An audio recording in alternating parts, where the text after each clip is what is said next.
Hi guys, welcome back to the Neha Sharma show. Guys, सबसे पहले तो थैंक यू सो मच कि आप लोग मुझे इतना सपोर्ट कर रहे हैं। और मैं आपको बता दूं कि यूट्यूब पर बहुत ही ज़्यादा अनसर्टेनिटी है, क्योंकि इतने सारे मैंने एपिसोड्स बना लिए थे और उसके बाद मेरे 2 वीडियो ब्लॉक कर दिए, तो कभी भी कुछ भी हो सकता है। तो प्लीज़ आप लोग मेरे लिए प्रे कीजिएगा। और एक छोटी सी रिक्वेस्ट है कि हो सके तो आप ऐड स्किप मत किया कीजिए, इससे मुझे थोड़ा सा फाइनेंशियल सपोर्ट मिल जाएगा। और अगर अभी तक आपने चैनल को सब्सक्राइब नहीं किया है तो प्लीज़ चैनल को भी सब्सक्राइब कर लीजिए and hit the bell icon, so that आपको वीडियोस की नोटिफिकेशन मिलती है और मुझे नई वीडियो बनाने की मोटिवेशन।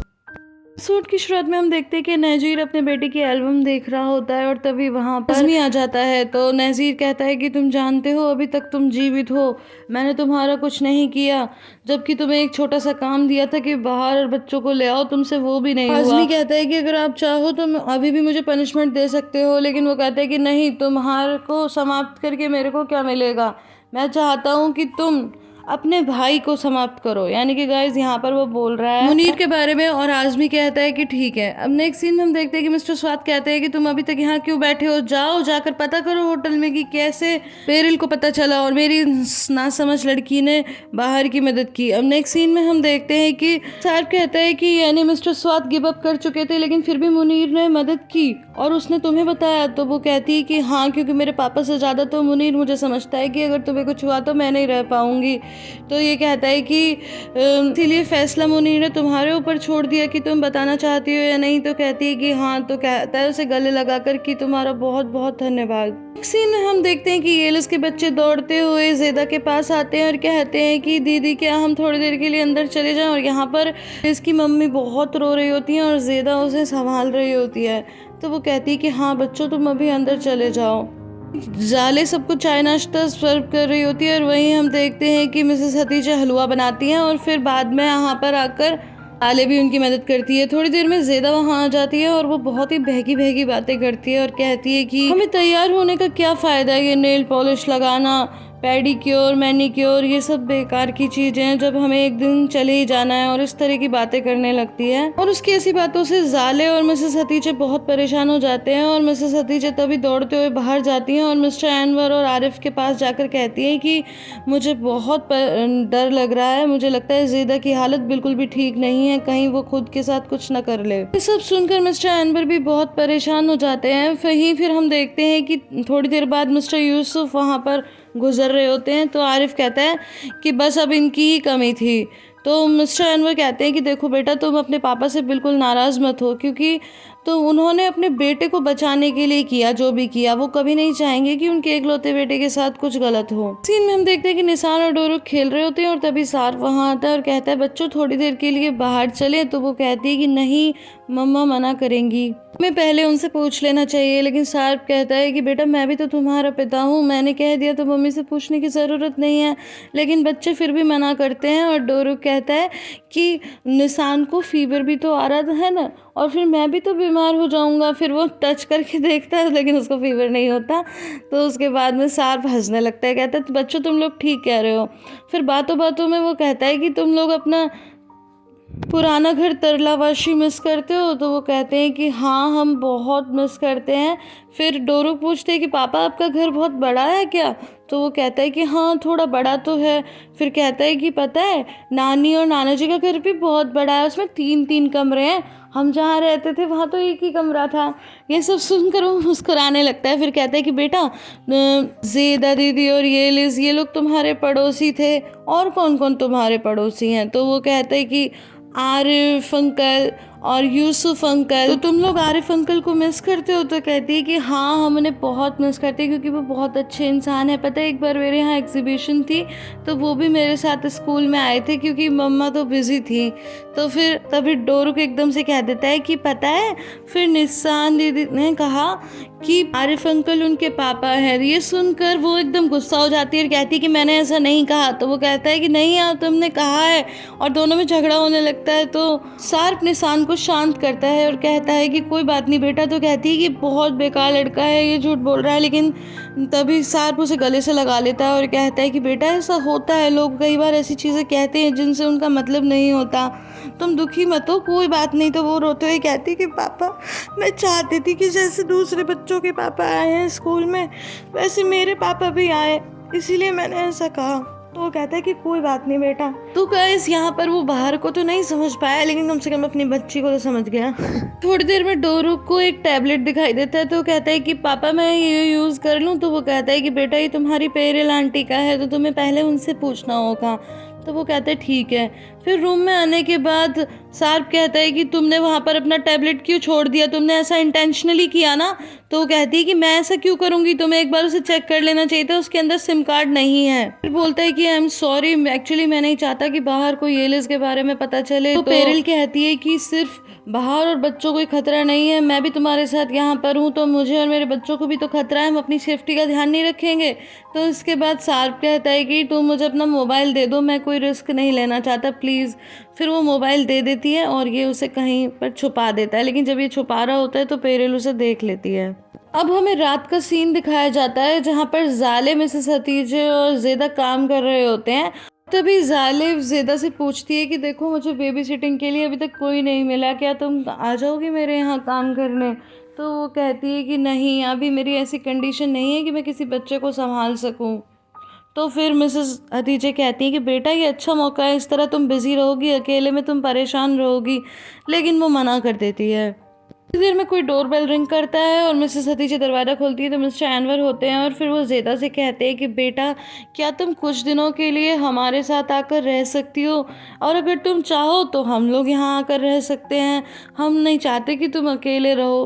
तो ज़ेदा कहती है कि अरे मैंने आप लोगों को डरा दिया पापा, कोई बात नहीं, लोग बिल्कुल चिंता मत कीजिए, मैं अपने साथ कुछ नहीं करूँगी, क्योंकि मुझे अर्दा को भी तो संभालना है, उसके लिए पैसे भेजने हैं, तो दिन रात काम भी करना है, आप बिल्कुल निश्चिंत रहिए।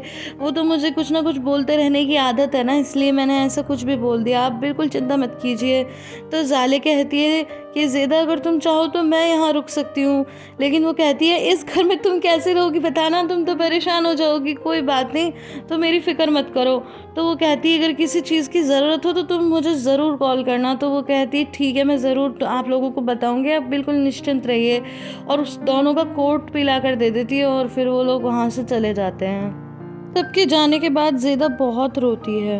अब नेक्स्ट सीन में हम देखते हैं, सीन में बाहर डोरुक को नाइट ड्रेस पहनाती है तो डोरुक कहता है कि अली और अली सो गए होंगे।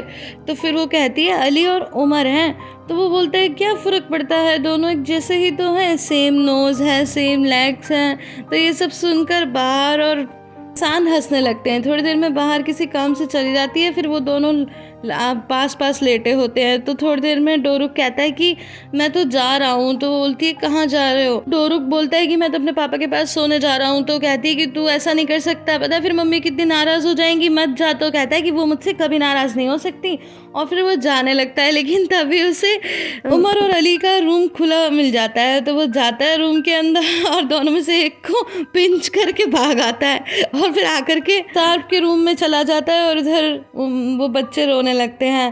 तो पेरिल उसे देखती है और कहती है क्या हुआ, कुछ हुआ है। तो कहता है कि नहीं कुछ नहीं हुआ। तो कहती है कि तुम अपने पापा से मिलने आए हो। कहता है कि क्या मैं यहाँ सो सकता हूँ। तो वो कहती है कि हाँ बिल्कुल, मुझे अच्छा लगेगा, चलो जल्दी से आकर लेट जाओ, तुम्हारे पापा को सरप्राइज़ देंगे। तो वो आके उनके पास लेटता है और पेरिल को किस कर लेता है। थोड़ी देर में निसान नीचे उतर कर आती है और वो देखती है कि सार्प अली और उमर को खिला रहा है। ये देखकर वो बहुत रोने लगती है और सीधा रूम के अंदर भाग जाती है। तो पीछे पीछे सार्प भी आता है और फिर दरवाज़ा बंद कर देती है और कहती है कि आप मेरे पापा नहीं हो, आप तो उन लोगों के ही पापा हो। थोड़ी देर में बाहर वहाँ आ जाती है तो सार्प उसे सारी कंडीशन के बारे में बताता है और कहता है कि मैं कोशिश करता हूँ अली उमर से दूर रहने का, लेकिन फिर भी आज उसने मुझे देख लिया तो वो बहुत दुखी हो रही है। तो बाहर कहती है कि तुम बिल्कुल गलत कर रहे हो, उन बच्चों को भी तो तुम्हारी ज़रूरत है, तुम उनके भी तो पिता हो, और तुम प्लीज़ झूठ मत बोलो, इस तरह से मत दिखाओ कि तुम्हें बस इसीलिए ये सब करना पड़ रहा है ताकि निसान या डोरुक को बुरा ना लगे, क्योंकि जब उन्हें सच्चाई का पता चलेगा तो उन्हें बाद में ज़्यादा दुख होगा। तो तुम बिल्कुल नॉर्मल बिहेव करो। और जहाँ तक बात निसान की है, वो एक सेंसिटिव बच्ची है, मैं उसे समझाऊंगी तो वो ज़रूर समझ जाएगी। फिर बाहर निसान के पास जाती है तो वो मुंह फेर के सो रही होती है। तो कहती है कि बेटा क्या हुआ, तो कहती है कुछ नहीं। तो कहती है तुम्हारे पापा ने बताया कि तुम दुखी हो? तो वो कहती है कि नहीं, मैं बिल्कुल दुखी नहीं हूँ। तो बाहर कहती है कि हाँ बेटा, तुमने बिल्कुल सही कहा, तुम्हें दुखी होने की कोई ज़रूरत नहीं है। वो कहती है मुझे अपना मुंह तो दिखाओ प्यारा सा, मैं अपनी बेटी का चेहरा देखना चाहती हूँ।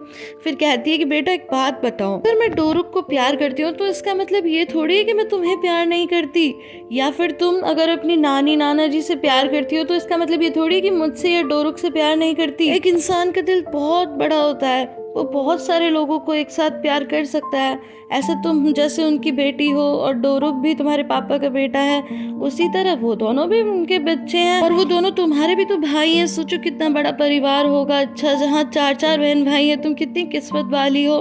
तो इस तरह से वो समझाने की कोशिश करती है और वो समझ भी जाती है और कहती है कि हाँ मम्मा आप सही कह रहे हो। एंड गाइस, सच में एक माँ होना कितना मुश्किल है। यहाँ पर बाहर को पता नहीं क्या क्या समझाना पड़ता है, बार बार निसान डोरुक को संभालना पड़ता है। सच में माँ होना दुनिया में सबसे मुश्किल काम है। निसान बोलती है कि मम्मा उस दिन आपने मुझे अपने सपने के बारे में तो बताया नहीं था कि ये लिज आंटी आपके सपने में आई, तो फिर क्या हुआ? तो कहती है अच्छा चलो मैं तुम्हें बताती हूँ, पर तुम हंसना मत। तो कहती कि हाँ मैं नहीं हंसूंगी। एंड गाइस, यहाँ पर हम देखते हैं कि बाहर एक ग्रीन हाउस में होती है और उसने ब्लैक कलर का गाउन पहना होता है। थोड़ी देर बाद उसे येलिस दिखाई देती है जिसने वाइट कलर का गाउन पहना होता है। तो उसे देखकर वो कहती है कि येलिस तुमने ऐसे दुल्हन जैसे कपड़े क्यों पहन रखे हैं? तो येलिस कहती है अरे इतना महंगा गाउन खरीदा है, बस एक दिन पहनकर ही रहने दें क्या? तो कहती है हाँ तुम ठीक ही कह रही हो। फिर येलिस बोलती है कि तुमने ऐसे पार्टी में जाने जैसा गाउन क्यों पहन रखा है? तो बाहर खुद को देखकर सरप्राइज होती है और कहती है कि अरे हाँ तुम सही कह रहे हो। थोड़ी देर बाद बाहर को अपने पापा नजर आते हैं और कहती है कि पापा आप यहाँ? वो गार्डनिंग कर रहे होते हैं। तो बाहर कहती है कि आप तो बहुत समय पहले ही चले गए थे ना दुनिया से, तो फिर आप अचानक कैसे आ गए? पर वो कुछ बोलते नहीं हैं और मुस्कुराते रहते हैं और बाहर को एक वाइट रोज देते हैं जिसकी खुशबू सूंघती है तो उसे बहुत अच्छा लगता है और येलिस भी वो खुशबू सूंघती है। फिर इसके बाद बाहर कहती है कि पापा मैंने आपको बहुत मिस किया, बहुत ज़्यादा, और वो गले लगाती है और फिर कहती है कि पापा मेरी फ्रेंड येलिस है। तो फिर बाहर के पापा येलिस को एक ब्लैक कलर का रोज़ देते हैं जिसे वो फिर से सूंघते हैं और बाहर कहती है कि ये तो बहुत सुंदर है। तो कहती है अगर तुम चाहो तो तुम रख लो, लेकिन बाहर के पापा इशारे से मना करते हैं। तो येलिस कहती है ठीक है कोई बात नहीं, मैं इसे अपने पास ही रखूँगी। फिर वो दोनों खुश हो रहे होते हैं, लेकिन जब दोबारा पलट कर देखते हैं तो बाहर के पापा वहाँ कहीं नहीं होते। तो बाहर कहती है कि पापा आप कहाँ चले गए? और फिर येलिस और बाहर के पापा को ढूंढना शुरू कर देते हैं। वो कहती है कि पापा एक बार आ जाइए, मैं आपको एक बार किस करना चाहती हूँ, प्लीज एक बार आ जाइए। थोड़ी देर बाद येलिस कहती है कि अरे यहाँ तो बारिश हो रही है, लेकिन बाहर के ऊपर बिल्कुल बारिश नहीं हो रही होती। तो वो कहती है कि अरे ये बारिश तो सिर्फ मेरे लिए ही हो रही है। फिर वो कहती है तुम्हें ठंड लग जाएगी बाहर, तुम अपना सर ढक लो। तो वो अपना सिर ढक लेती है, लेकिन थोड़ी देर बाद उसे येलिस भी कहीं नजर नहीं आती। तो वो येलिस को ढूंढना शुरू करती है। तो वो देखती है कि एक ब्लैक कलर का रोज जमीन पर पड़ा हुआ है और वहाँ पर येलिस नहीं है, लेकिन येलिस की आवाज़ आ रही है और कह रही है कि मैं यहाँ पर हूँ बाहर, यहाँ पर ये जगह बहुत सुंदर है, तुम्हारे पापा भी यहीं पर हैं। वो बस ये सुनकर मुस्कुराती रहती है। फिर उसके बाद ये कहानी प्रेजेंट में आ जाती है। फिर निसान पूछती है कि मम्मा फिर क्या हुआ? तो बाहर कहती है कि बस फिर मेरी नींद खुल गई। तो निसान कहती है कि मम्मा फिर क्या हुआ, आपको आपके पापा मिले? तो कहती है कि नहीं बेटा, मुझे मेरे पापा नहीं मिले। निसान पूछती है कि मम्मा आप तो उदास हो गई होंगी, लेकिन वो कहती है कि नहीं बेटा, मैं बिल्कुल उदास नहीं हुई। जब येलिस आंटी ने कहा कि ये जगह तो बहुत सुंदर है और यहाँ पर तुम्हारे पापा भी मौजूद हैं, तो बस मैंने ये जान लिया कि येलिस और मेरे पापा खुश हैं, सही जगह पर हैं। तो बस फिर मुझे भी उसी से खुशी मिल गई। और इसी के साथ आज का हमारा ये एपिसोड यहाँ पे खत्म हो जाता है। गाइस आई होप आपको ये वीडियो पसंद आई होगी। अगर पसंद आई है तो इसे लाइक शेयर एंड कमेंट करना बिल्कुल भी ना भूलें। फिर मिलती हूँ अगले वीडियो में, तब तक के लिए bye bye and take care.